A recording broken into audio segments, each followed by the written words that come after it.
नमस्कार, KTV news में आपका स्वागत है। मैं हूं स्तुति और आइए एक नजर डालते हैं शहर की प्रमुख सुर्खियों पर।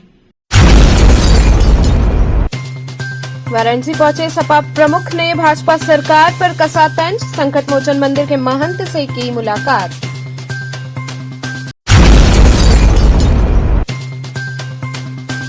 महात्मा गांधी काशी विद्यापीठ में काशी में ज्ञानवापी विषय पर आयोजित संगोष्ठी में पूर्व जिला जज ने की शिरकत।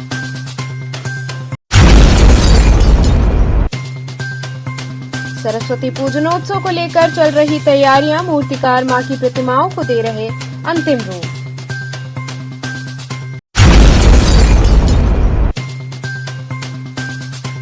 और रोपवे परियोजना के तहत विभागीय अधिकारियों ने गुदौलिया क्षेत्र में किया सर्वे। और अब खबरें विस्तार से। वाराणसी पहुंचे सपा प्रमुख अखिलेश यादव ने भाजपा सरकार पर तंज कसा, वहीं संकट मोचन मंदिर के महंत से मुलाकात की। गुरुवार को सपा प्रमुख अखिलेश यादव वाराणसी पहुंचे। इस दौरान उन्होंने कई कार्यक्रमों में शिरकत की। समाजवादी पार्टी के राष्ट्रीय अध्यक्ष अखिलेश यादव गुरुवार दोपहर बनारस पहुंचे। वे चार्टर प्लेन से बाबतपुर एयरपोर्ट पहुंचे, जहां कार्यकर्ताओं ने उनका भव्य स्वागत किया। उनके आगमन को लेकर सैकड़ों कार्यकर्ता सुबह से एयरपोर्ट के बाहर जुटे रहे। पूर्व सीएम ने पार्टी कार्यकर्ताओं से मुलाकात और अभिनंदन स्वीकार किया। इसके बाद कार में सवार होकर शहर की ओर रवाना हुए। पूर्व सीएम के प्रोटोकॉल के अनुसार पुलिस प्रशासन भी मुस्तैद दिखी। वहीं सपा सुप्रीमो अखिलेश यादव संकट मोचन मंदिर के महंत प्रोफेसर विशंभरनाथ मिश्र के आवास पहुंचे, जहां उनसे मुलाकात किया और उनकी माताजी के निधन पर शोक संवेदना प्रकट किया। इसके साथ ही प्राचीन हनुमान मंदिर में दर्शन किया। इस दौरान न्यूरोलॉजिस्ट विजय नाथ मिश्रा भी मौजूद रहे। प्रधानमंत्री नरेंद्र मोदी के संसदीय क्षेत्र वाराणसी पहुंचते ही अखिलेश यादव ने बीजेपी पर बड़ा हमला बोला। आरएलडी मुखिया जयंत चौधरी के एनडीए ज्वाइन करने के सवाल पर अखिलेश यादव ने साफ कहा कि बीजेपी ये जानती है कि किस दल को कैसे तोड़ना है। अखिलेश यादव ने कहा कि बीजेपी जानती है कि कब किसको बेईमान कहना है, कब किसको खरीदना और किसके यहां ईडी भेजनी है। ऐसे ही बीजेपी दुनिया की सबसे बड़ी पार्टी नहीं बनी है। सपा सुप्रीमो ने कहा कि बीजेपी ये दावा करती है कि वो दुनिया की सबसे बड़ी पार्टी है, तो पहले ये तय हो जाना चाहिए कि कौरव कौन है और पांडव कौन है। उन्होंने कहा कि भाजपा सरकार में 1 लाख किसानों ने आत्महत्या की है। सपा सुप्रीमो ने आरोप लगाया कि 2014 से लेकर 2024 तक भाजपा की सरकार में 1 लाख किसानों ने आत्महत्या की। ये आंकड़े हमारे नहीं हैं, बल्कि ये आंकड़े एनसीआरबी के हैं। महंगाई बढ़ रही है और देश का युवा वर्ग इजराइल में काम करने के लिए मजबूर हो रहा है। ऐसी सरकार का क्या मतलब जो रोजगार तक न दे सके। कि सोचिए, जो लोग कितने ट्रिलियन डॉलर इकोनॉमी की बात कर रहे थे, उन्होंने क्या किया कि हमारे पढ़े लिखे नौजवानों को डिलीवरी बॉय की नौकरी दे दी। ये रोजगार है। नौकरी नहीं मिल रही अब, और नौकरी मिलेगी तो उन्हें संविधान के तहत काम करना पड़ेगा। इसलिए हमें उम्मीद है आप लोग भी हमारी मदद करें। राहुल गांधी की न्याय यात्रा पहुंच रही है। राहुल गांधी की न्याय यात्रा यूपी पहुंच रही है। आपके कार्यकर्ता उसमें शामिल होंगे? आप तो शामिल होने की बात कर रहे हैं। जब पहुंचेगी तब आप भी आ जाना कैमरा लेकर के। हम तो आएंगे सर, लेकिन आपके कार्यकर्ता तैयार नहीं है। अखिलेश जी आपके कार्यकर्ता तैयार नहीं हो रहे हैं। अखिलेश जी तैयार नहीं हो रहे हैं। कांग्रेस 20 सीटें मांग रही है, आपने 11 सीटें दी। वो 20 सीटें इस पर क्या कुछ बात 20 की नहीं है। मैंने कहा जीत के आधार पर गठबंधन होगा। पीएम के खिलाफ कोई गठबंधन का प्रत्याशी तय हुआ अभी? ये लोकसभा तो है ना जी, और पिछली बार भी उतरा था प्रत्याशी। बहुत जल्दी हम लोग बातचीत करके प्रत्याशी उतारेंगे। अखिलेश जी देखिए, सर्टिफिकेट का इसलिए बात नहीं कहना कांग्रेस के नेता ने क्या उन्होंने क्या कहा है, मैं उस पर अपनी बात नहीं कहना चाहता हूँ। लेकिन जन्म से नहीं है बहुत से लोग पिछड़े, सर्टिफिकेट से। ये बोलो mood off Amit cash, mobile नीचे रख के दोनों आईडी ले ला। अरे मूड ऑफ नेशन क्या होता है? मूड ऑफ कैश, जहाँ कैश, ये बात तो समझते होगे, जब जेब बजेगी तो वही बजाओगे। कांग्रेस ने 20 सीटों का ऑफर दिया है, 20 सीटों पर लड़ने के लिए कहा दिया है। कांग्रेस ने 20 सीटों को लेकर बोला है। देखिए 20, 25, 30 कोई सीमा नहीं है, 50 हम तो कहते 80। सवाल ये कि जीत का ये गठबंधन है। अगर मेरा कोई साथी जीत रहा है तो उसको मौका मिले, अगर आपका कोई साथी समीकरण के हिसाब से जीत रहा है तो आपको मौका मिले। इसमें कहीं कोई दुविधा नहीं है, जीती गठबंधन है। और उत्तर प्रदेश नहीं, देश की जनता भी यही चाहती है कि वही चुनाव मैदान में आए जनता के बीच में जो जीत सके। जब बीजेपी समीकरण बना रही है, सोचिए समीकरण नहीं बनाती बीजेपी। कांग्रेस की ऑफर की क्या कहेंगे?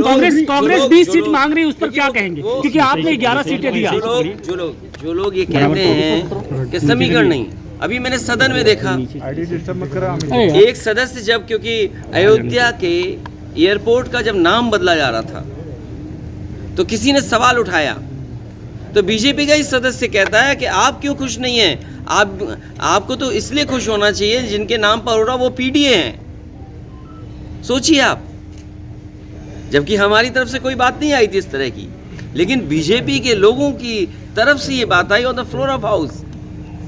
तो क्या भारतीय जनता पार्टी हर चीज नहीं करती केवल वोट के लिए? आज महंगाई का जवाब है इनके पास, बेरोजगारी का है जवाब क्या? सोचो हमारा नौजवान इजराइल जा रहा है वॉर जोन में नौकरी करने, रोजगार करने। इस सरकार में नौकरी नहीं मिलेगी नौजवान को और ना सम्मान का रोजगार मिलेगा। ये बीजेपी के लोगों ने हमारे पढ़े लिखे नौजवानों को डिलीवरी बॉय बना दिया। मोदी जी तीसरे टर्म की बात कर रहे हैं, 400 पार की बात कर रही है बीजेपी। सवाल 400 पार का नहीं है, सवाल ये है कि उन्होंने कहा बीजेपी ने कि 30 सीटें हम गठबंधन को देंगे। तो सोचिए 38 दल का गठबंधन है, 38 दल का गठबंधन अगर है और 30 सीटें गठबंधन को मिल रही हैं तो किसको कितनी मिली? जो 400 पार का नारा दे रहे हैं वो ये कह रहे हैं 370 हम जीतेंगे और 30 गठबंधन जीत के आएगा। तो इसका मतलब ये क्या है, गठबंधन को सीटें कितनी मिलने जा रही है? 30। चौधरी जी ने पोस्टर जारी किया है। थोड़ा सा ऊपर करो बाबा। देखिए मैं आपसे कहना चाहता हूँ कि आप भी अपने बजट के हिसाब से सवाल मत पूछो।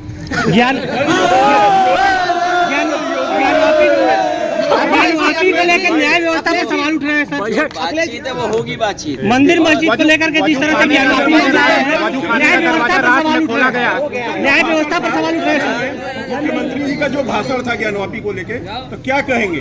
देखिए हम सब संविधान से बंधे हुए लोग हैं और संविधान हमें ये अधिकार देता है, क्योंकि सरकार है, सरकार चालबाजियां करती है और चतुराई से काम करती है। कभी क्या हम किसी के अधिकारों को छीन लेंगे क्या?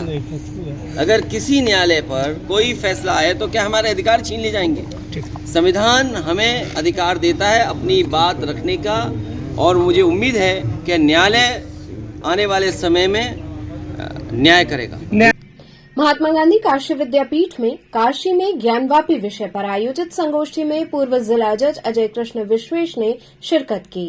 महात्मा गांधी काशी विद्यापीठ के समिति कक्ष में प्रबोधिनी फाउंडेशन एवं प्रबुद्धजन काशी के संयुक्त तत्वावधान में काशी में ज्ञानवापी विषयक एक दिवसीय संगोष्ठी एवं अजय कृष्ण विश्वेश पूर्व जिला जज के सम्मान में समारोह का आयोजन किया गया। कार्यक्रम का शुभारंभ अजय व्यास, आशुतोष एवं रुद्र के वैदिक मंगलाचरण के साथ हुआ।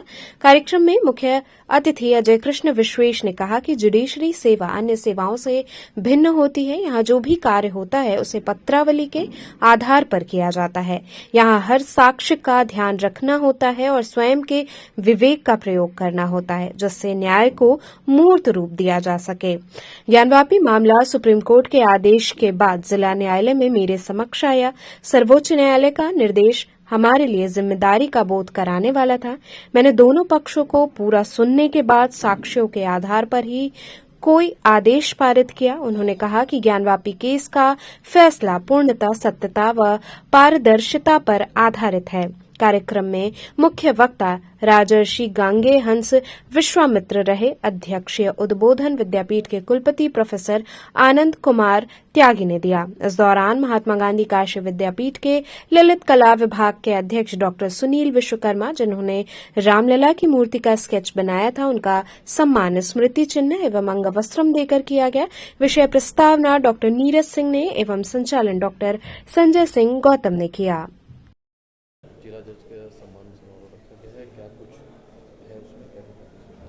आज जो ज्ञानवापी का ऐतिहासिक जो फैसला जिला जज साहब ने जो दिया है उसके लेकर के आज उनका एक अभिनंदन समारोह यहाँ पे चल रहा है, किया गया है, अभिनंदन किया गया है। और काशी में ज्ञानवापी का क्या महत्व है उस विषय पर कई यहाँ पे विद्वान आए हुए हैं, वो सारे लोग अपना पक्ष रख रहे हैं। और काशी में ज्ञानवापी चूँकि जब सृष्टि नहीं थी तब काशी थी, और जब सृष्टि में अगर संरचना अगर हुई है तो सबसे पहले ज्ञानवापी की हुई है। और उस ज्ञानवापी पे अगर संकट था, उस ज्ञानवापी में जो ज्ञानवापी का जो मूल था, उस मूल से अगर कहीं ना कहीं भटकाव था या कहीं ना कहीं दूसरे का कब्जा था, तो उस कब्जे पर ऐतिहासिक जो फैसला आया है उससे केवल काशी वासी ही नहीं, इस सृष्टि का हर जीव इससे प्रभावित होगा। क्योंकि अगर काशी जागृत होगी, अगर ज्ञानवापी जागृत होगी, अगर मणिकर्णिका जागृत होगा तो उससे सृष्टि को ऊर्जा मिलेगी, क्योंकि सृष्टि को ऊर्जा ज्ञानवापी से और मणिकर्णिका से ही मिलता है। और उस पर अगर आपत्ति, तो केवल हिंदू धर्म की बात नहीं है, पूरे मैं सृष्टि की बात कर रहा हूँ, पूरे जीव की मैं बात कर रहा हूँ, उस सबका कल्याण होगा। और उसी को लेकर के एक बृहद परिचर्चा यहाँ पे आज हो रही है। विनय जी, बताइए कि जिस तरीके से इस ऐतिहासिक फैसले को दिया गया है, आप अजय कृष्ण विश्वेश्वर जी का स्वागत किस तरीके से कर रहे हैं?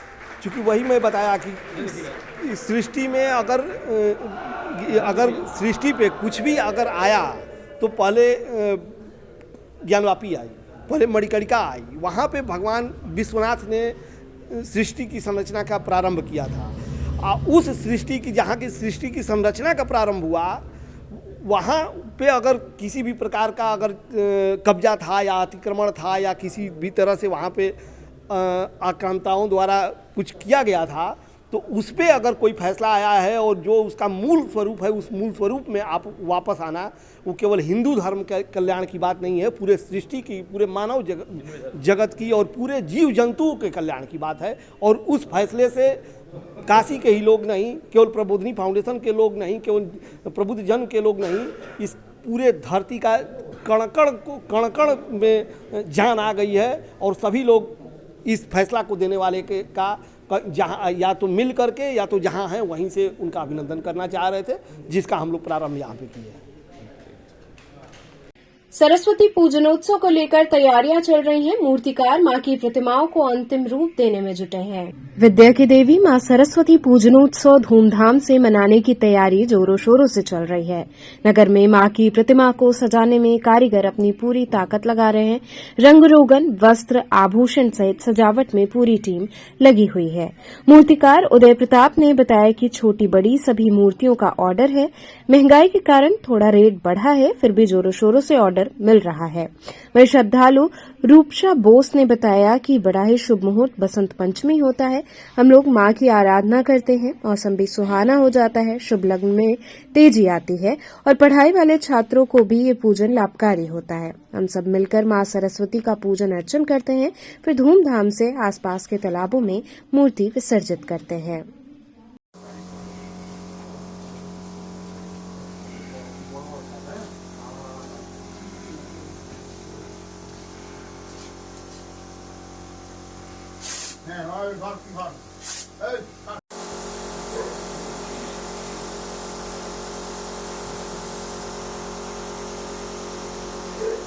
ये पर्व होता है, क्या मान्यता है इसकी? देखिए, बसंत पंचमी के दिन हम माँ सरस्वती को पूजते हैं। उस दिन जब हम लोग छोटे थे, छोटे में से ही बड़ा उस दिन का महत्व होता था। उस दिन पढ़ाई लिखाई, नाच गान, आर्ट, उन सब का चीज़ जैसे पेन, पेंट, घुंघरू, पायल, हर चीज़ का कॉपी किताब माँ के पैर में रखते हैं। सुबह से ना खा के, बिना पानी पी के माँ का पुष्पांजलि देते हैं। उस दिन सिर्फ़ और सिर्फ माँ का ध्यान किया जाता है, क्योंकि वो विद्या की देवी है, वो विज़डम की देवी है, वो नृत्य की देवी है, वो आर्ट की देवी है। वो हर उनके सामने हम जैसे आर्टिस्ट, हम जैसे कलाकार, लेखक, हम सब उनके सामने उनका पूजा करते हैं। फिर भोग चढ़ता है। फिर दिन भर, हम लोग छोटे थे तब से ये परंपरा रहा है कि उस दिन भर पढ़ाई लिखाई नहीं होती, तो बचपन से आज तक वो परंपरा चली आती है। बसंत पंचमी के दिन सब या तो पीला पहनते हैं या तो सफ़ेद पहनते हैं। उस दिन हम लोग माँ के ही रंग में सब ढल जाते हैं। बसंत पंचमी से ही इस तरह की खुशियों का लहर, जैसे होली वगैरह भी शुरुआत हो हाँ, जाता है। बसंत पंचमी जैसे आप समझ रहे, बसंत ऋतु का पंचम दिन, उस दिन से स्प्रिंग शुरू हो जाता है, जैसे हम बोलते हैं बसंत ऋतु।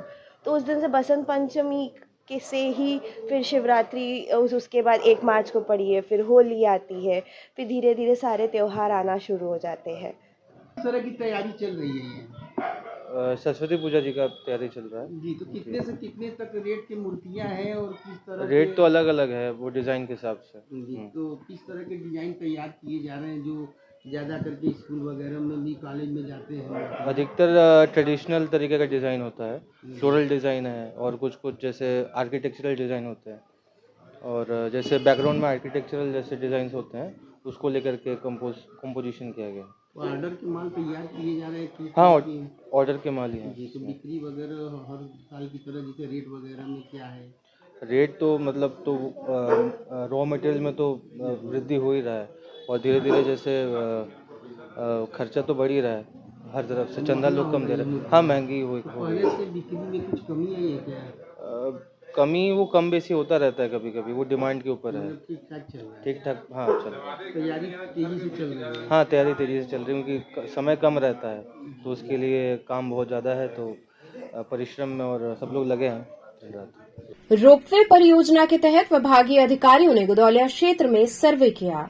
शहर में रोपवे का काम अब तेजी पकड़ने लगा है। इस महत्वाकांक्षी योजना का शिलान्यास प्रधानमंत्री नरेंद्र मोदी ने पिछले वर्ष किया था। इस परियोजना के पूर्ण होने की उम्मीद वर्ष 2025 है। इसी बीच गुदौलिया चौराहे पर स्मार्ट सिटी की पार्किंग के पास रोपवे को लेकर विभागीय अधिकारियों ने सर्वे किया। इस दौरान जलकल विभाग, वीडीए की टीम व बिजली विभाग की टीम ने सर्वे किया। रोपवे की प्रोजेक्ट डायरेक्टर पूजा मिश्रा के साथ वाराणसी विकास प्राधिकरण के अधिकारी, नगर निगम, जलकल विभाग के अधिकारियों ने रोपवे के स्टेशन के लिए सघन निरीक्षण किया। निरीक्षण में पाया गया कि रोपवे के स्टेशन बनने में विद्युत लाइन, सीवर लाइन और पेयजल लाइन अवरोध उत्पन्न कर सकता है, जिसे लेकर समस्त अधिकारी चिंतित दिखे। अधिकारियों ने आपसी तर्क वितर्क के बाद इस समस्या के जल्द समाधान की बात कही। इसके साथ ही गिरजाघर व गुदौलिया के बीच सर्वे 3 घंटे तक चला। यहाँ रुकेंगे एक छोटे से ब्रेक के लिए। आप बने रहिए केटीवी के साथ।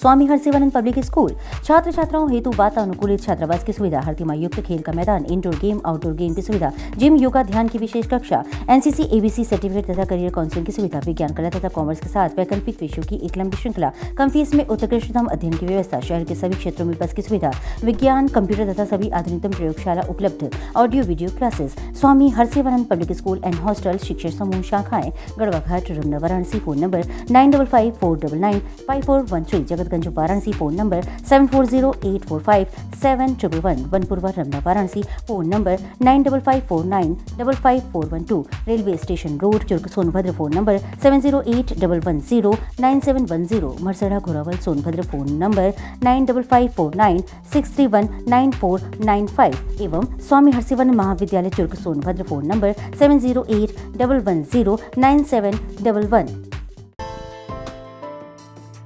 बाल विद्यालय माध्यमिक स्कूल मां गंगा के तट पर स्थित एक उत्कृष्ट स्कूल, LKG से क्लास 12 तक, affiliated to CBSE new Delhi, state of the art computer lab, बच्चों के खेलने कूदने की उचित व्यवस्था, smart classes for better understanding, बच्चों को खेलने एवं कल्चरल एक्टिविटीज के लिए एक विशाल ग्राउंड एवं स्टेज, फिजिक्स का प्रैक्टिकल, उत्कृष्ट केमिस्ट्री लैब, संगीत की कक्षाएं, खेल कूद की व्यवस्था जैसे बास्केटबॉल इत्यादि, योग्य शिक्षकों एवं शिक्षिकाओं द्वारा पठन पाठन की व्यवस्था, उत्कृष्ट ट्रांसपोर्ट की उचित व्यवस्था। आज ही प्रवेश हेतु संपर्क करें। बाल विद्यालय माध्यमिक स्कूल, प्रहलाद घाट, वाराणसी। मोबाइल 8009181568 एवं डुमरी पड़ाव वाराणसी। मोबाइल 8009181549। खबरों से जुड़े रहने के लिए हमारे चैनल KTV वाराणसी को सब्सक्राइब करें और लेटेस्ट अपडेट्स के लिए बेल आइकन को प्रेस करें।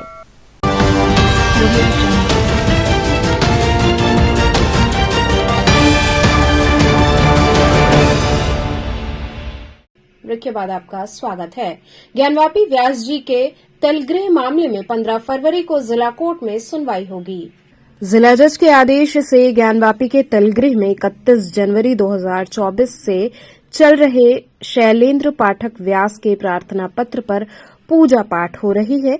ज्ञानवापी परिसर में मुस्लिम पक्ष की आपत्ति थी, जिस पर मुस्लिम पक्ष 15 दिन का स्थगन प्रस्ताव चाह रहा था ताकि अपना पक्ष न्यायालय के समक्ष प्रस्तुत कर सके। और कोर्ट के समक्ष हिंदू पक्ष ने आपत्ति दर्ज कराते हुए कहा कि जब हाई कोर्ट में 12 फरवरी को सुनवाई होनी है तो निचले कोर्ट में मुस्लिम पक्ष को सुना जाना औचित्यहीन है। अब इसमें अगली सुनवाई 15 फरवरी को होगी।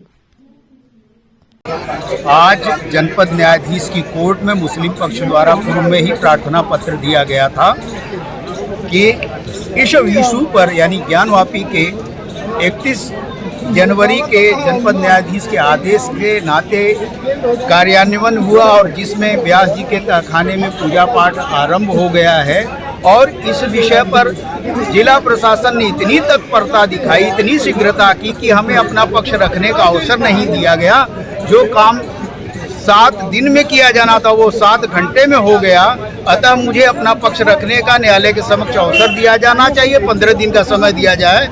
और इस विषय पर हमारा स्टैंड था यानी हिंदू पक्ष का कि इसी विषय को लेके हाई कोर्ट में सुनवाई चल रही है और वो अगली तिथि 12 फरवरी की पड़ी है, जिसमें पुनः हमारा पक्ष यानी हिंदू पक्ष के अधिवक्तागण अपनी बात रखेंगे हाई कोर्ट में। तो उस विषय पर एडीजे प्रथम की कोर्ट में अनिल कुमार जी के कोर्ट में सुना जाना औचित्यहीन था।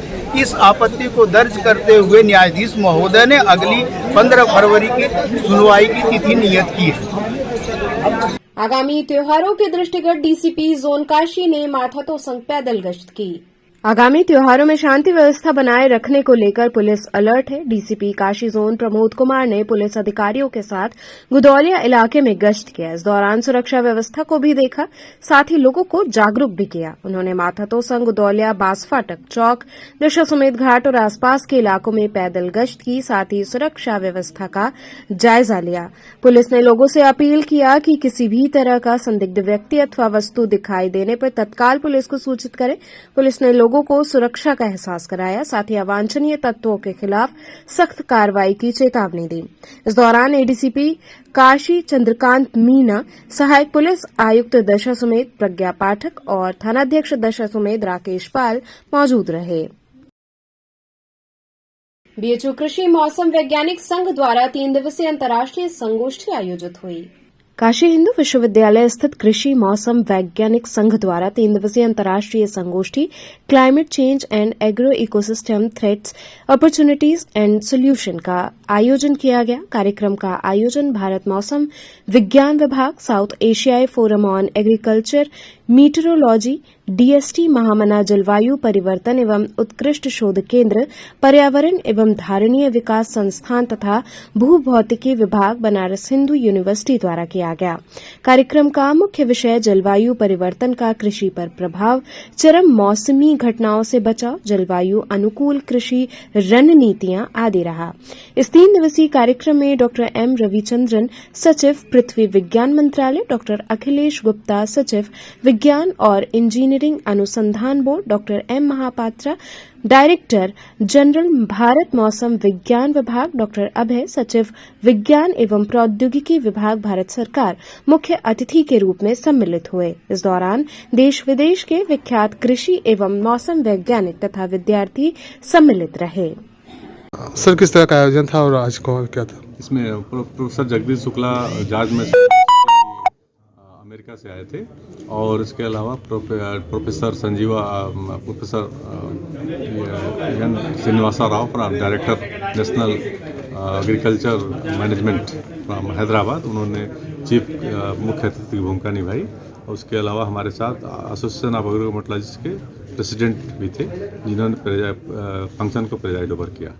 सर आज का जो विषय था किस विषय पे चर्चा हुई है अभी तक? ये इनागुरल सेशन था अभी, जिसमें ये बताया गया कि हम लोग क्या नेक्स्ट 3 दिन में करेंगे और जो मुख्य वक्ता थे उन्होंने क्या हमको करना चाहिए और किस तरह की चीज़ों को हमको जो एग्रीकल्चर क्लाइमेट का इम्पैक्ट एग्रीकल्चर पड़ता है उसको किस तरह के प्रभाव हो रहे हैं और उसको कैसे कम करने के लिए हमको प्रयास करने चाहिए। इस तरह के डिलीवरेशन हम नेक्स्ट 3 दिन में करेंगे। जो विभिन्न यूनिवर्सिटियों से जो हमारे यहाँ वैज्ञानिक और प्रोफेसर्स आए हुए हैं, अराउंड 100 यूनिवर्सिटी जो इंडिया की हैं, इसके अलावा वर्ल्ड की 10 यूनिवर्सिटी के आसपास हमारे यहाँ एक्सपर्ट आए हुए हैं, वो विभिन्न विषयों पर चर्चा करेंगे। कितने डेलीगेट्स ने भाग लिया है? बाहर से करीब 40 या 50 के करीब विदेशी डेलीगेट हैं बाहर के, और उसके अलावा अराउंड 500 डेलीगेट्स हमारे ऑल इंडिया से आए हुए हैं, जो विभिन्न प्रांतों से, ऑल इंडिया के विभिन्न प्रांतों से, नॉर्थ से साउथ वेस्ट इस सारे जगहों से। किन किन विषयों पे चर्चा होगी? ये एग्रीकल्चरल इम्पैक्ट में एग्रोनॉमी, प्लांट ब्रीडिंग और एंटोमोलॉजी, इन सबों पर क्लाइमेट का क्या इम्पैक्ट पड़ रहा है और डिफरेंट एग्रो सिस्टम में उसके विषय पर बनाया जाएगा कि एडाप्टेशन स्ट्रेटेजी किस तरह बनाई जाए और क्या नई टेक्निक अपनाई जाए जिससे कि हम प्रधानमंत्री के डबल इनकम वाले विजन को पूरा कर सकें। टोल प्लाजा और खराब सड़क को लेकर किसानों ने अनोखे तरीके से विरोध दर्ज कराया। वाराणसी से आजमगढ़ जाने वाले मुख्य मार्ग पर वाराणसी में लगे टोल प्लाजा व 16 किलोमीटर तक खराब सड़क को लेकर किसान लामबंद हो चुके हैं। किसानों का आगामी 21 फरवरी को टोल प्लाजा पर प्रदर्शन होगा। किसानों का आरोप है कि जमीन अधिग्रहण के बाद भी किसानों को मुआवजा नहीं मिल सका है। इसके साथ साथ किसानों के ऊपर सरकार द्वारा मुकदमा भी कायम किया गया है। किसानों ने ये भी बताया है कि 650 ग्राम के वजनी कागजों में नोटिस प्रति किसानों को जारी किया गया है, जिसमें बहुतायत किसान शामिल हैं व विभिन्न धाराओं के साथ मुकदमे का भी जिक्र है। किसान नेता अजीत सिंह ने बताया कि सरकार को कुंभकर्णी नींद से जगाने के लिए 1.5 कुंतल लोहे से बने हेलीकॉप्टर की आकृति को बनाकर एक छत पर टांग दिया गया है, जिससे मौजूदा सरकार के स्थानीय विधायक व सांसद को आईना दिखाकर विरोध प्रदर्शित कर सकें। इसके साथ ही दीवालों पर सुझाव व इन जनप्रतिनिधियों के जानमाल की सुरक्षा का सुझाव भी लिखा गया है।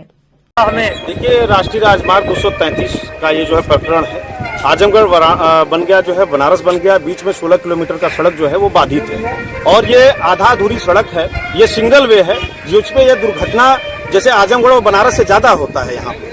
इसलिए ये हेलीकॉप्टर दिया गया है कि जनता की जान की कीमत, हमारे सांसद विधायक मंत्री जी के हो या ना हो, लेकिन जनता उनकी जान की कीमत बखूबी समझती है कि अगर वो क्षेत्र में आए तो कहीं कोई दुर्घटना ना हो, तो लोकसभा का चुनाव आने वाला है और सांसद मंत्री विधायक जी आएंगे ही आएंगे। इसलिए हेलीकॉप्टर दिया गया है कि आप लोग जब भी इस क्षेत्र में आए हेलीकॉप्टर का जो है प्रयोग करें।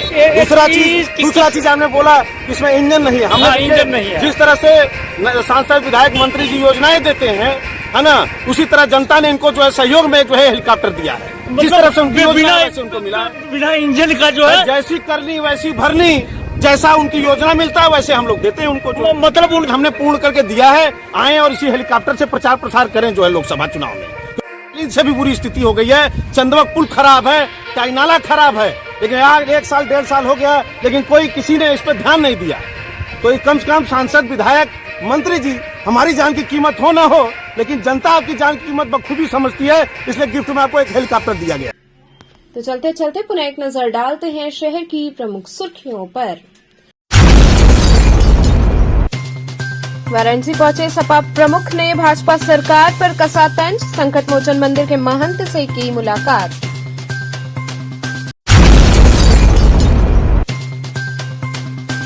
महात्मा गांधी काशी विद्यापीठ में काशी में ज्ञानवापी विषय पर आयोजित संगोष्ठी में पूर्व जिला जज ने की शिरकत।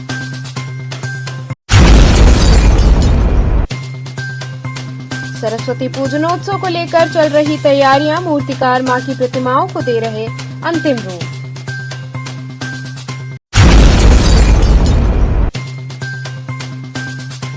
और रोपवे परियोजना के तहत विभागीय अधिकारियों ने गुदौलिया क्षेत्र में किया सर्वे। तो थे आज के समाचार, कल फिर होगी मुलाकात, तब तक के लिए नमस्कार।